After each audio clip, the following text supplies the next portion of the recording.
Se eu fiz um vídeo falando sobre os 10 jogadores mais superestimados da história, eu tenho que fazer sobre os 10 jogadores mais subestimados da história. Então se inscreve no canal, 98% das pessoas que assistem se esquecem de apertar o botãozinho lá de se inscrever. Então dá essa moral pra mim, deixa o like e eu posso dizer que começamos. O 10º colocado é simplesmente campeão do mundo, tem 19 anos de carreira, é campeão da Copa de 2002 como titular, campeão paulista, campeão brasileiro, é ídolo do Palmeiras e não é só um humano, ele é santo. Eu tô falando do Marcos, o São Marcos, que é um puta de um goleiro, pelo amor de Deus. O Marcos, obviamente, com os pés, ele é de uma época que o goleiro não era tão cobrado em jogar com os pés, mas quando precisava do Marcos pra jogar com os pés, ele fazia cagada. Mas tirando isso, o Marcos no alto nível, no melhor Marcos, debaixo das traves não tinha quem parasse. Não tinha como fazer gol, impossível.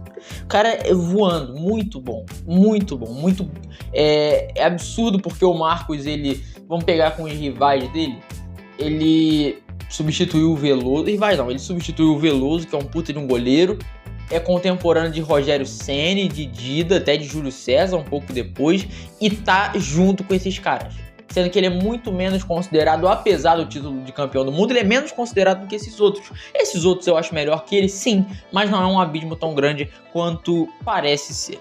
O número 9, ele tem 4 campeonatos portugueses, 3 campeonatos espanhóis. É que eu tô falando dos títulos para dar uma incrementada, mas não é só pelo título, é pelo futebol que o cara joga, porque pode ser subestimado aqui, que muito pelo fato de não ter ganhado títulos, tá num lugar abaixo do que deveria.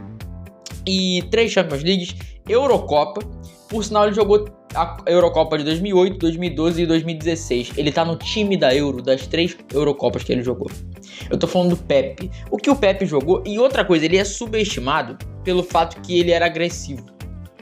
Ele ficou com esse rótulo de zagueiro agressivo que metia a porrada, porque teve uma fase que ele era agressivo. Ele não era agressivo agora no Porto, voando. Ele não era agressivo, até no fim de Real Madrid ele não era. Só que essa época dele, porradeiro, maluco...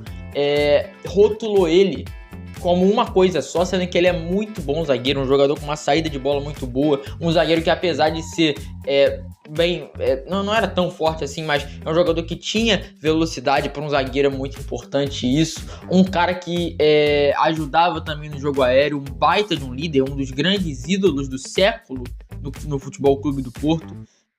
Tem que bater palma pro Pepe, tá? Ele ganhou 3 títulos de Champions no Madrid, né? Que foi a de 14, 16 e 17, na de 18, que fez os 3 anos seguidos, né? O tripit, como dizem lá fora. Ele já tava no Besiktas. Vamos falar no 8º colocado, porque eu vou falar os títulos dele, os grandes títulos uma Copa Itália com a Fiorentina, uma Série A com a Roma, top 3 dos goleadores da seleção argentina, e por sinal em 1999 ele foi 3º na disputa de bola de ouro. Mas uma Copa Itália e uma Série A é legal, mas uma Copa Itália com a Fiorentina e uma Série A com a Roma, e a quantidade de gol que esse ser humano fez é absurdo. Eu tô falando de Batistuta, ou melhor, de Batigol. O que o Batistuta jogou é um absurdo. Ele era o grande artilheiro da seleção argentina antes do Messi passar ele. E olha que a seleção argentina teve grandes jogadores como Kempes, como Maradona, e entre outros, e o artilheiro era quem? Gabriel Batistuta. Puta de um jogador. Fazedor de gol nato. Onde ele ia, ele fazia gol. Ele teve um começo, ele jogou no River Plate na Argentina, não deu certo, foi no ano seguinte pro Boca, ajudou muito o Boca a ganhar o título argentino, depois já foi pra Europa, ficou anos na Fiorentina, depois Roma e etc. É um cara que tem uma passagem, uma carreira que é subestimada porque ele não ganhou tantos títulos assim que você, caraca, o Batistuta é absurdo, não. Mas é um cara que, sim, por fato de jogar em clubes inferiores, por exemplo, a Roma não é um clube inferior, a Fiorentina não é um clube inferior, mas compara com o Milan, com a Inter, com a Juventus, que eram os tops da época do campeonato italiano. Então, ele jogou em clubes inferiores, comparando com o primeiro escalão da liga deles. E tá na minha 8ª colocação. O 7º colocado é um cara que é só 3 vezes campeão de Libertadores, a melhor campanha até 2020 da história do Villarreal, que é um clube pequeno, um cara que é um maestro jogando bola, uma visão de jogo diferente, carrasco de um monte de clube brasileiro e um puta de um jogador. Eu só poderia estar falando de Juan Román Riquelme, o maior ídolo da história do Boca Juniors, e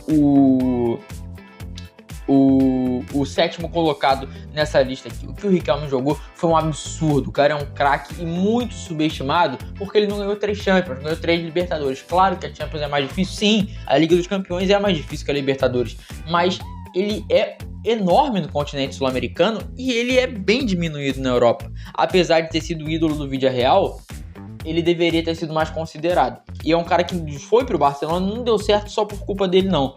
Ele não deu certo porque ele não tinha oportunidade no Barcelona, tá? Não tinha oportunidade e voltou até que cedo pro Boca Juniors, não por questões técnicas, porque tinha futebol para continuar lá, mas por questões de vontade mesmo de voltar. Ainda ganhou mais uma Libertadores, ele já tinha 2, ganhou mais uma. O sexto colocado, esse também tem título grande com um clube pequeno. Tem uma Copa do Rei com o Zaragoza, com o Valência, ele é campeão de Champions, ele é campeão de La Liga com o Atlético de Madrid em época de Real e de Barcelona voando, ele é campeão da Euro em 2008 e ele é o campeão do mundo em 2010, com direito a ser considerado o segundo melhor jogador da Copa de 2010. Tô falando de David Villa. O que esse cara jogou foi uma enormidade. Ele transitava entre todas as partes do ataque que o Guardiola pedisse a ele. Se ele precisasse jogar num lado, ele jogava. Se ele precisasse jogar no outro, ele jogava. Se ele precisasse jogar centralizado, ele jogava. Era um cara que quebrava o galho e era muito bom jogador, um jogador diferente. Tem poucos jogadores parecidos com o David Villa, porque quando precisava da participação do Villa na criação, ele estava lá. Ou quando falava, Villa, joga dentro, joga como centroavante, ele jogava. Então é um cara diferente, E sim, um puta de um jogador subestimado. As pessoas botam ele num nível que ele deveria estar acima do que ele realmente está. O quinto colocado é Javier Zanetti. O Zanetti por muitos, não é unanimidade, porque tem Giuseppe Meazza, entre outros jogadores, por muitos é o maior jogador da história da Inter de Milão. Hoje é vice-presidente da Inter de Milão. 19 anos de Inter, 800 partidas na Inter de Milão,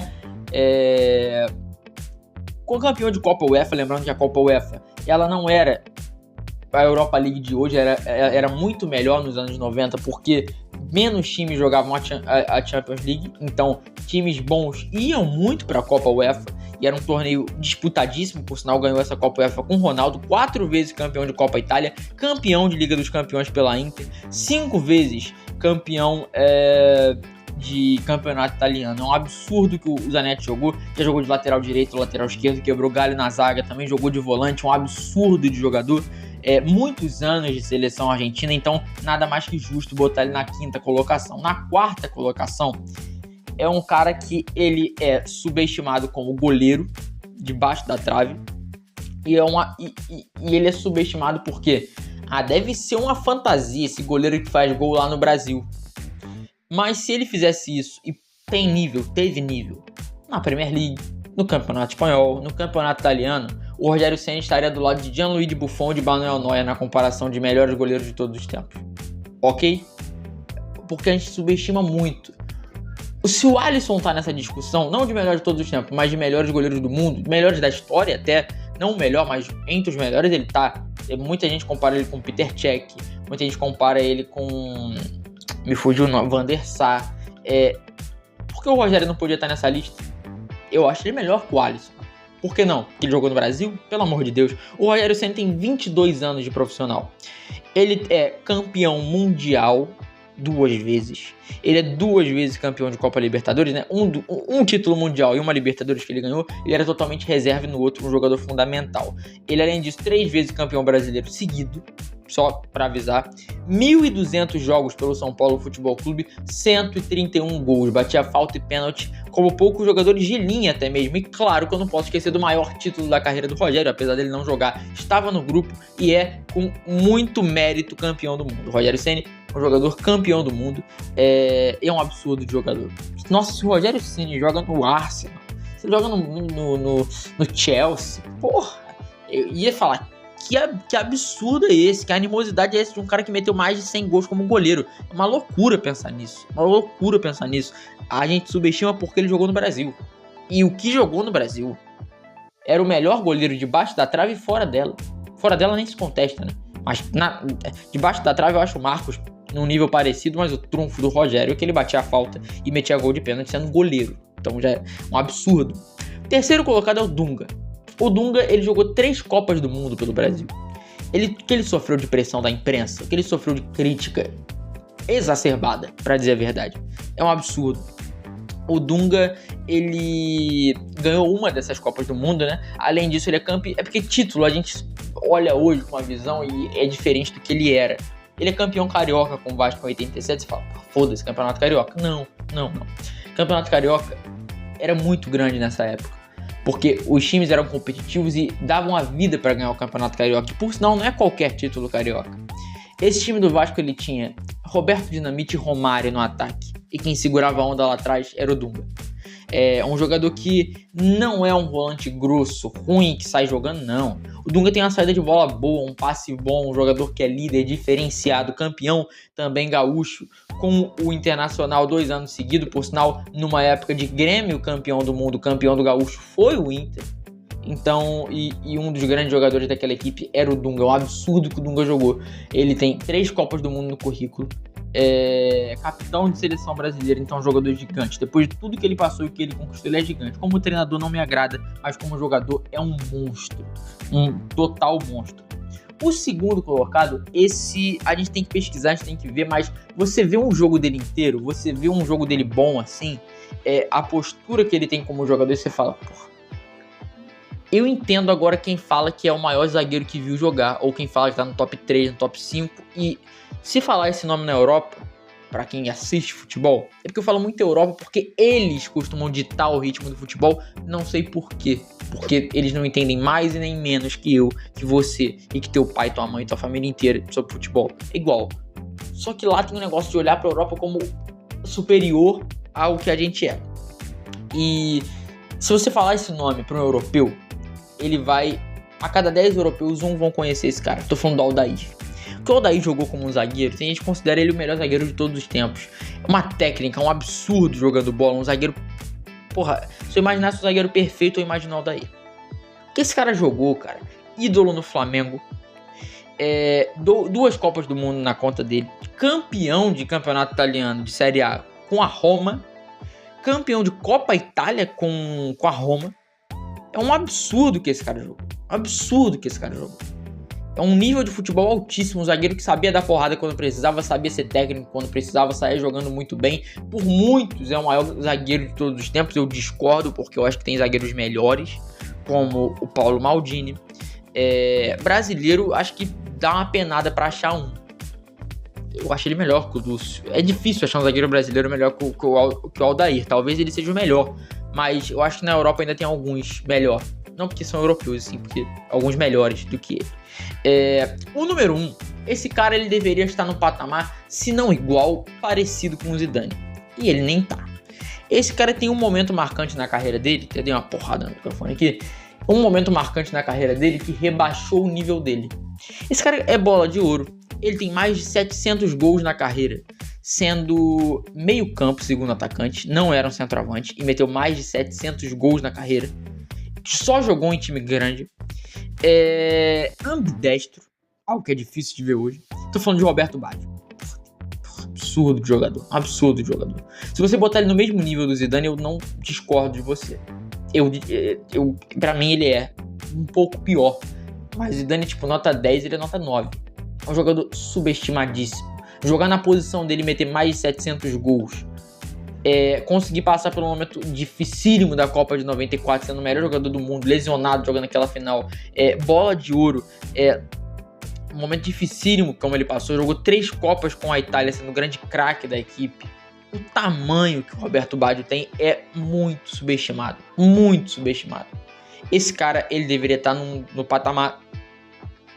dos grandes jogadores do futebol mundial. E ele não tá nesse patamar. E todo mundo que jogou contra ele bota ele nesse patamar. Porque as pessoas falam, esse cara é brabo demais. E o resto não percebe isso. Pô, o Romário falando do Baggio, o Romário, esse cara é peca, esse cara é brabo. Uma imitação do Romário é horrorosa. Mas o que o Baggio jogou é muito mais do que você, do que eu, do que todo mundo caracteriza ele. Lembrando que esse vídeo não são... É porque são os 10 mais subestimados na minha opinião, mas talvez isso mude, talvez eu possa trazer outros 10 subestimados, outros 10 superestimados pra você. Se inscreve no canal, ativa o sino, deixa o seu like, por favor, dá essa moral pra mim. Um abraço, valeu!